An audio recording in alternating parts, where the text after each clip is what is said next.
Hello, Sana. How are you? I'm fine, thank you. How are you? Yeah, not bad, not bad. How are you, Ayadan? And I'm okay. Are we all ready? Is everybody Yeah, ready and happy? yes, Okay. Yeah, I would say so. Okay. The Hamas-led attack of October 7th, 2023, sparked a war that rages to this day. It has forced millions from their homes, injured hundreds of thousands, and killed tens of thousands. It has created millions of stories of loss, struggle, and survival against the odds. This is one of those stories. Sanaa Kamal is a freelance journalist from Gaza City. I have been working as a journalist for 19 years.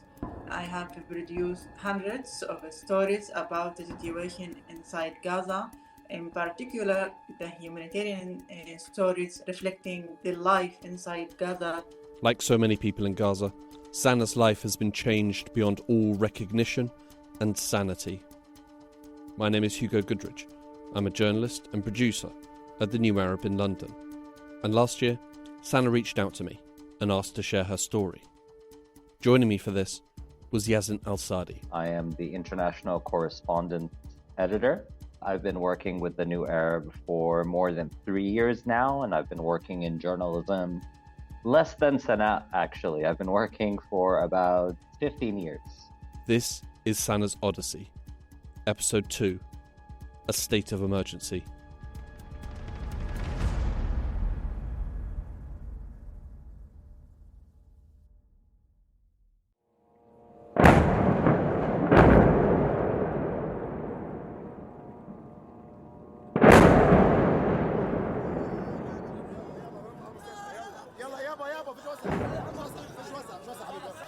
Israel's war arrived in the Gaza Strip on October 7th and to Sanaa's apartment in the Tal al-Hawa neighbourhood of Gaza City on October 10th. Sanaa knew it was time to prepare. When the Israeli army announced its war on Gaza Strip inside my house, I announced emergency state inside my house. The first thing that I did, that I went to the market and to the supermarket around markets around my house, and I bought food and goods enough for us, maybe for at least 3 months. Because as you know, we already have experienced many wars. So when we heard that we will involved in another military tensions or wars between Israel and between the Palestinian armed, we directly rushed to the market and bought a lot of things, mainly food and water for ourselves inside our house. In the first days of the war on Gaza, Israeli bombardments forced Sanaa and her family to leave their home in the Tal al-Hawa neighbourhood of Gaza City. And all that food and water would be left behind when the order to evacuate was issued. They first relocated to a different apartment in Tal al-Hawa, belonging to one of her brothers. Further evacuation orders, just a couple of hours later, forced them to move again to the apartment of a different brother, and then more evacuation orders relocated them to the apartment of a third brother. Day after day, night after night, Israeli forces pounded the coastal enclave. It was a chaotic mess of explosions, fire, complete darkness, isolation, and death. But because we have already displaced our house and left it with nothing, with no water, no food, no clothes. Sanaa's home was gone, and Gaza City was quickly becoming a nightmare. It was time to get out. On October 11th, Sanaa and 25 members of her family, including her mother, sister, brothers, and their families, left Gaza City and moved approximately 10 miles south to the city of Dar al-Balah. Once I arrived in Deir al-Balah, I also rushed to the market and bought many things and basic things of food, water, and I remembered that I bought also a battery for charge and gas and solar power for ourselves, just because I felt that we will need them someday. I realized that the war will not end soon. So I have to have alternatives for myself as a person, for first of all, and as a journalist, because I have to prepare myself for long hours of working to cover the situation inside Gaza. I stayed in Deir al-Balah for around 2 months. Inside Deir al-Balah, actually, I stayed in two places. One of them in my uncle house that was already has been attacked by the Israeli army, where my mom was wounded inside his house. And I have stayed in a tent. It was beside my uncle house, so I was moving between his house and the tent.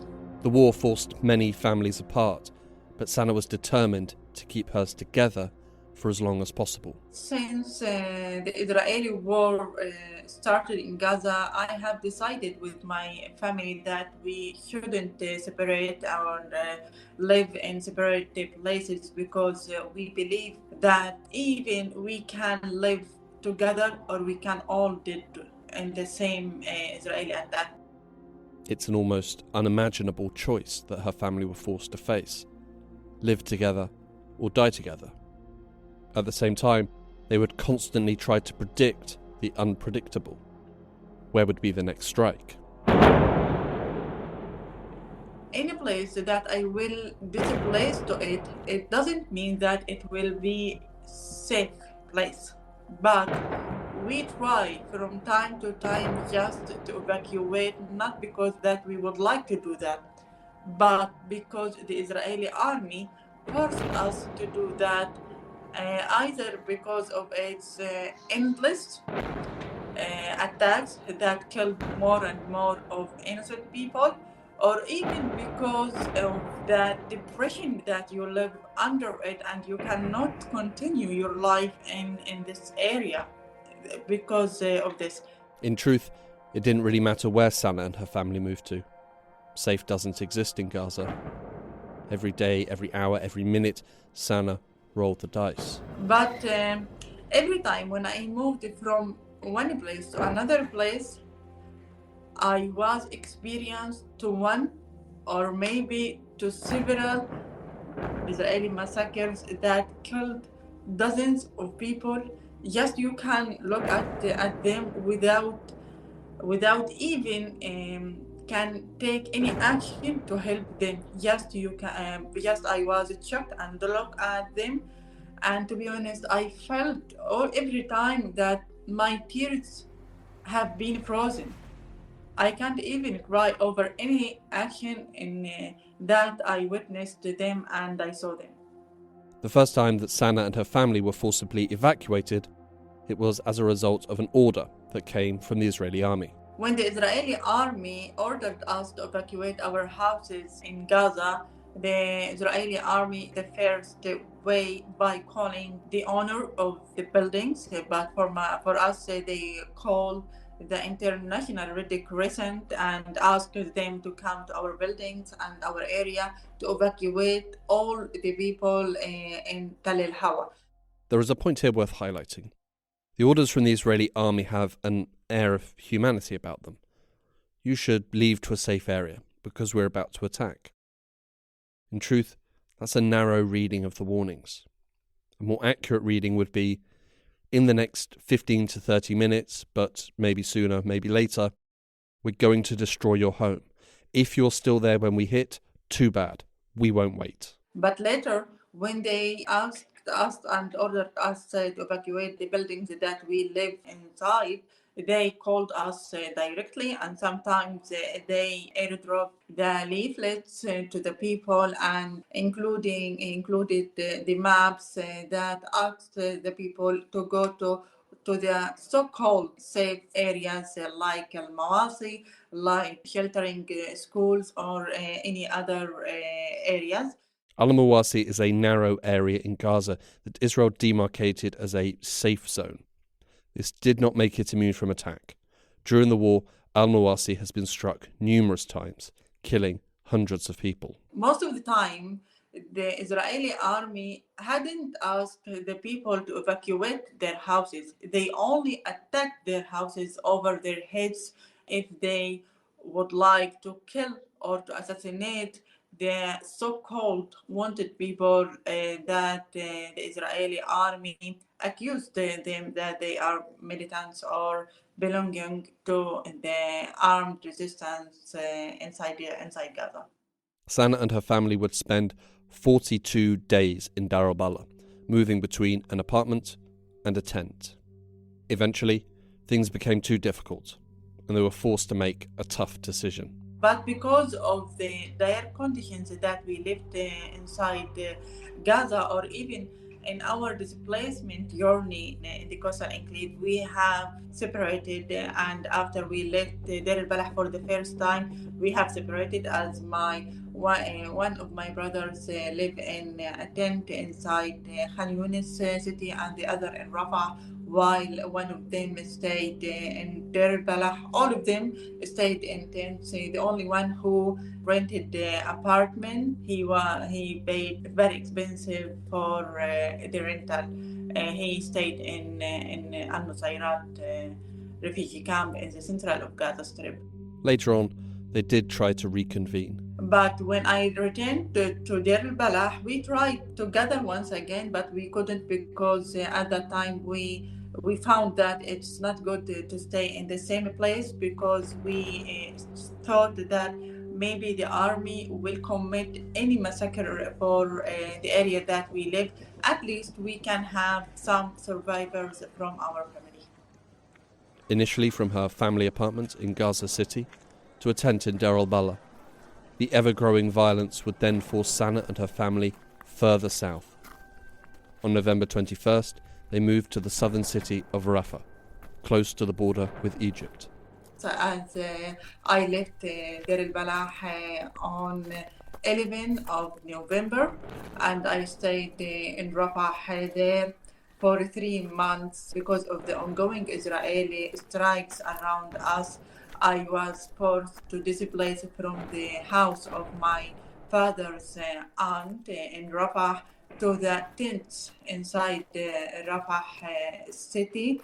Life in a tent was predictably difficult. When I moved to live in a tent in the Mawasi, Rafah, in the southern part of Gaza, we lived about 25 members inside a tent of 48 square meters, only 48 square meters. Inside the tent, we had nothing, only some blankets and some, not furniture, but like something just to sleep on them.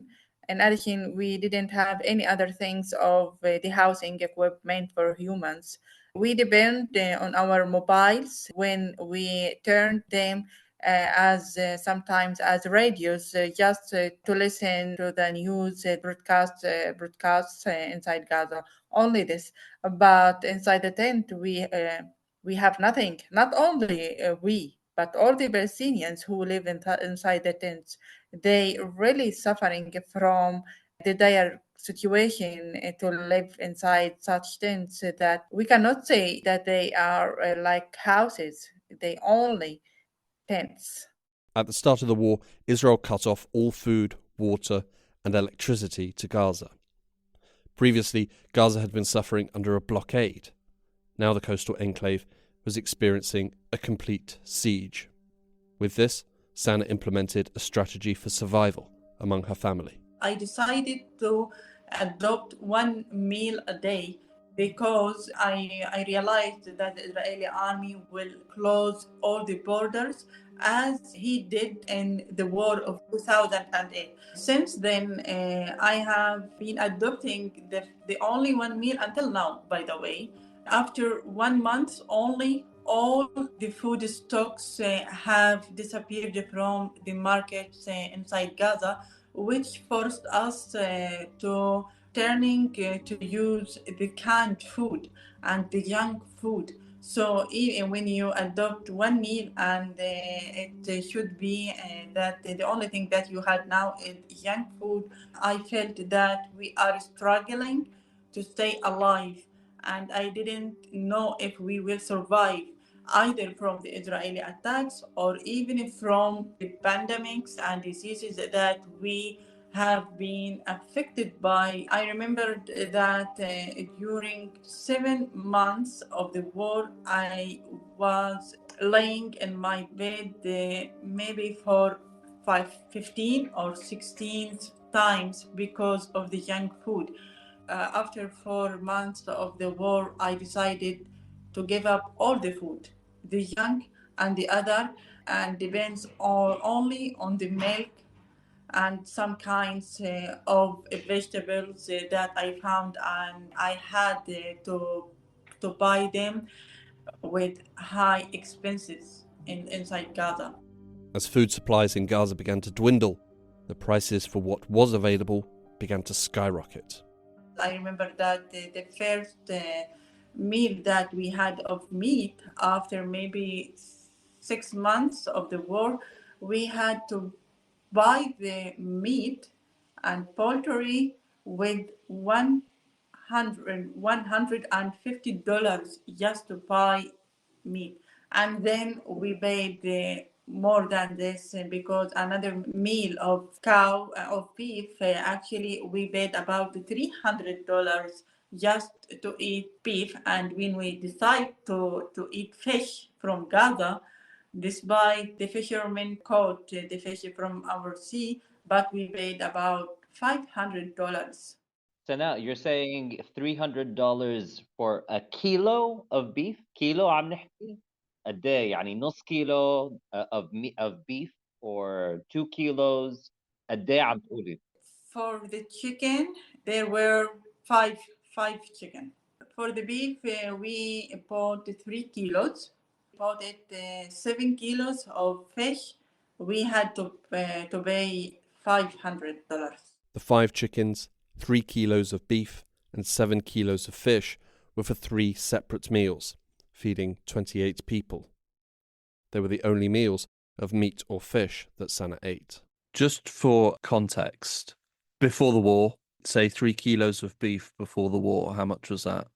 Yeah, before the war, when we would like to eat poultry during the whole week, we need about $100 when you would like to eat every day poultry.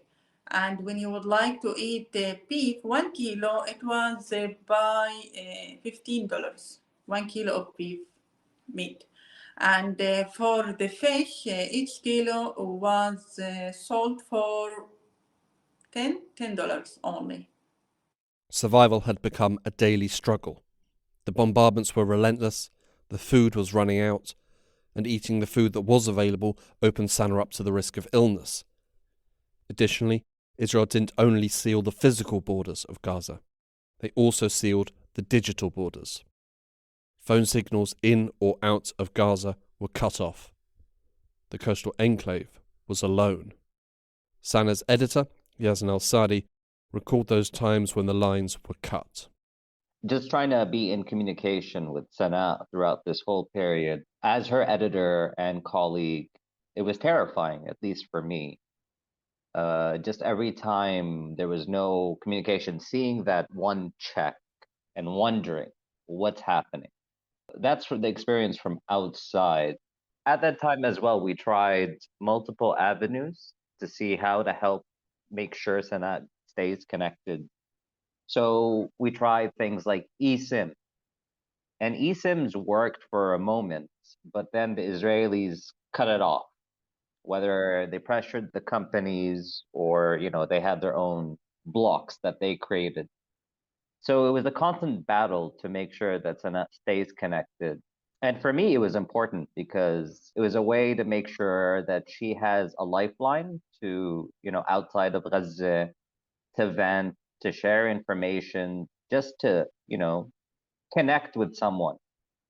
And it was important for me as, someone that was an editor for her to just be aware of where she is, if, very simply, if she's alive, because that is the reality of the situation. That's part of the terror of this experience. There's an intense sense of unknown in those sort of situations, and then when so many Oh terrible yes, things are happening, exactly.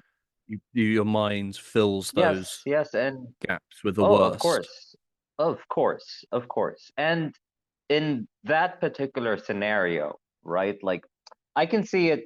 Ironically, I'm in Lebanon now. I'm in Beirut, and the Israelis are bombing Beirut. This interview was recorded towards the end of October 2024, at a time when Israel was ramping up its assault on the Lebanese capital.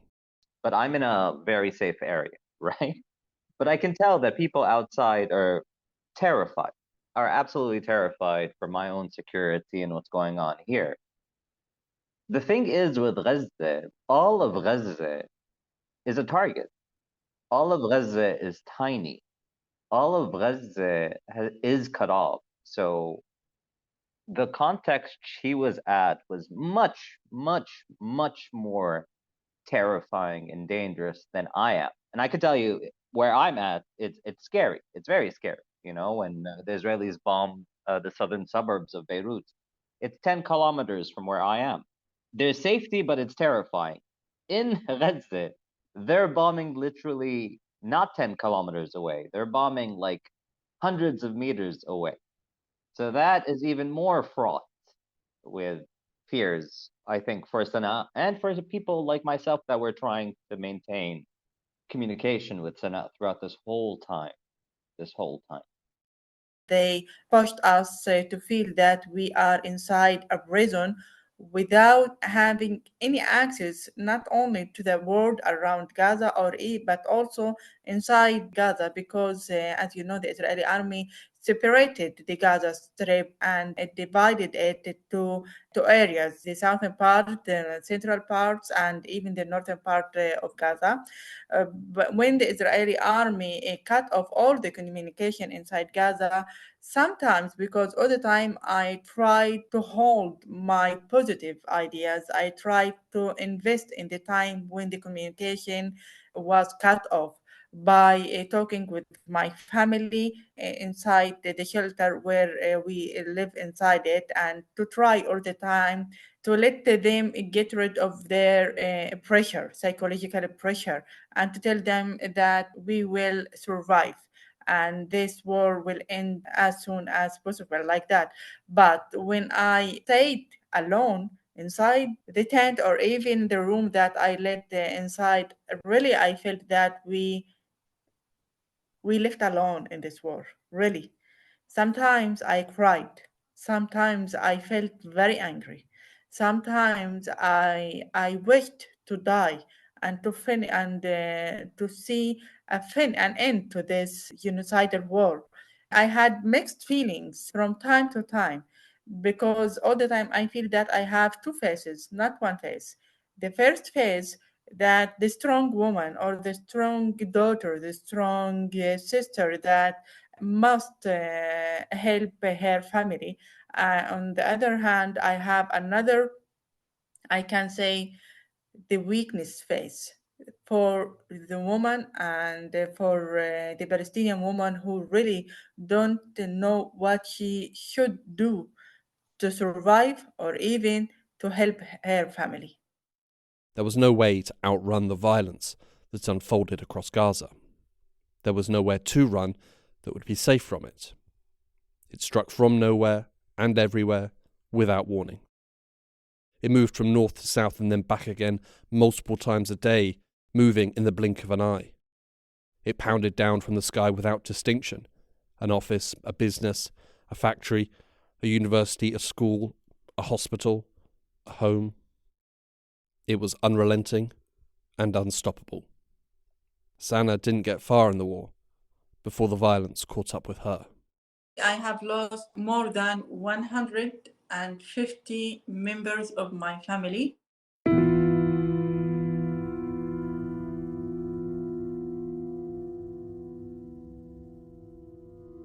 The first time I lost about 30 members from the same family. They were my cousins and they lived in the same area of mine in Dal El Hawa area. They were killed when the Israeli army attacked their house in Dal El Hawa. I remember that this family, they were all of its members were doctors, engineers, and nurses people. All of them, they were educated persons, and my family was very proud of them all the time, and they encouraged us to be like them. I remembered that when the Dr. Rami Saidam reached his house, the Israeli army waited for him until reached his house to attack the house over their heads to ensure that all the family has been killed by them. At that time, I felt so angry and I had a lot of questions. Why? Why they killed them? All of them are not involved in militants. I tried to cry, but I couldn't. I don't know why. I don't know why my tears are frozen until now, by the way. When I tried just to realize what was happening for this family, I was shocked with another family in the second day that the Israeli army killed another 30 people of my family. So we had 60 people have been killed only in 2 days. After that, after less than a week, they killed the third family of mine. The girl, she got the first level in the high school in Gaza Strip and in Palestine, in the whole of Palestine. The Israeli army killed her and her entire family. Day by day, I was shocked that the Israeli army killed more and more of my family. The unrelenting struggle in Gaza provided Sanaa and her family little time to do anything but survive, and provided no time to grieve for what and who had been lost. I was hit in the wall of non-grieving.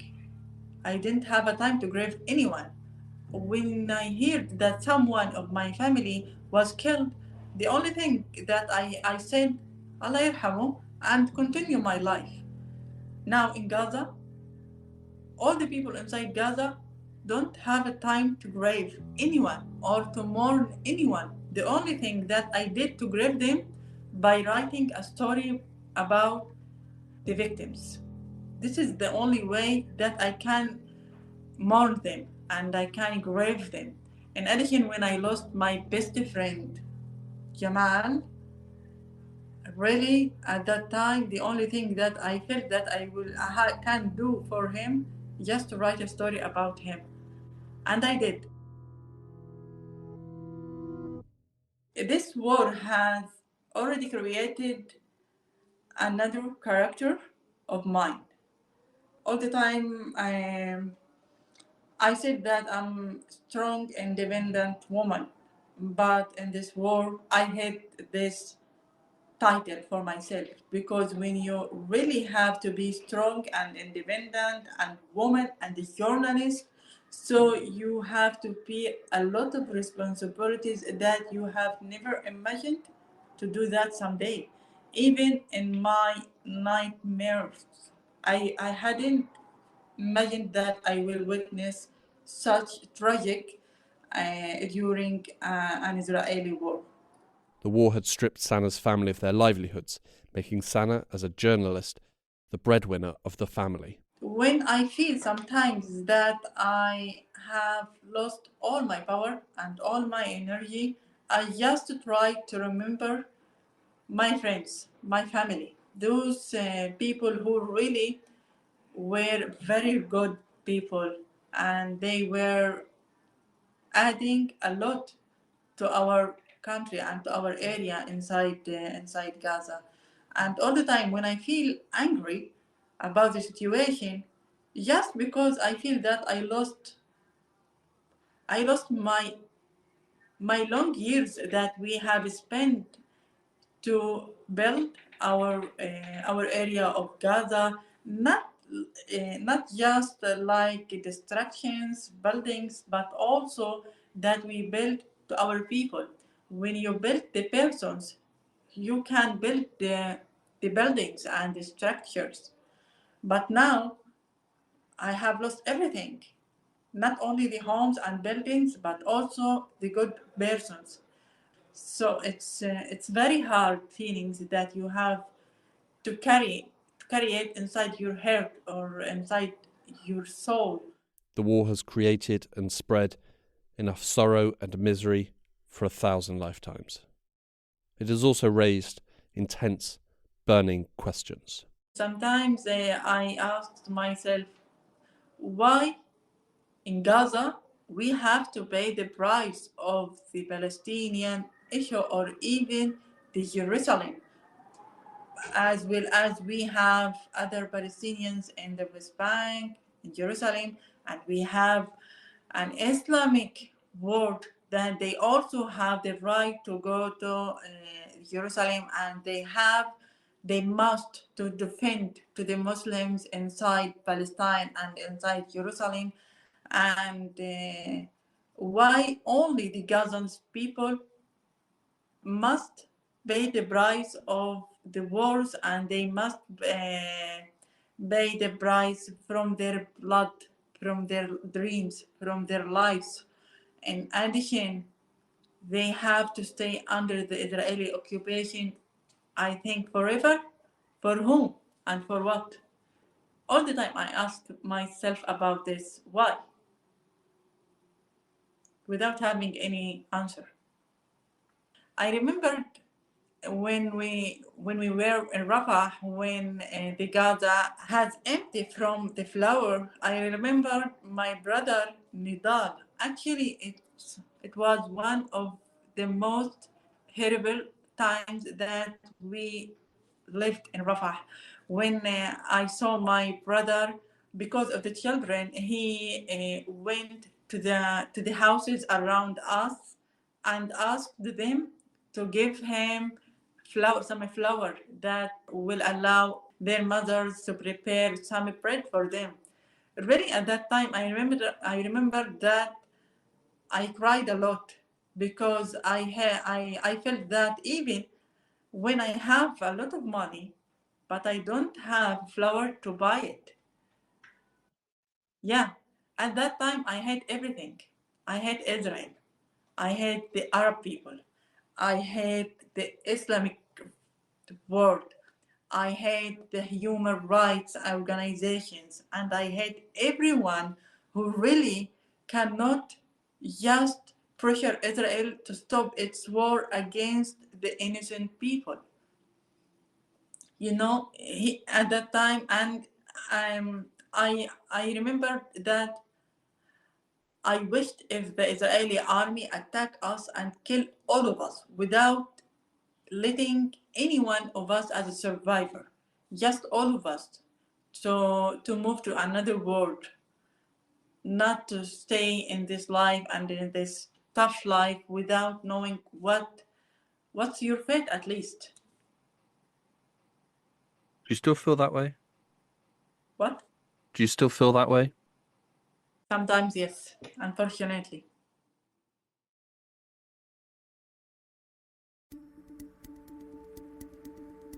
On the next episode of Sanaa's Odyssey, as Gaza burns, Sanaa works to continue her reporting on the chaos around her. When I hear or when I think about the high number of the Palestinian journalists who were killed by the Israeli army, and how the international and Arab deal or react with such high number, I believe, unfortunately, that we became numbers.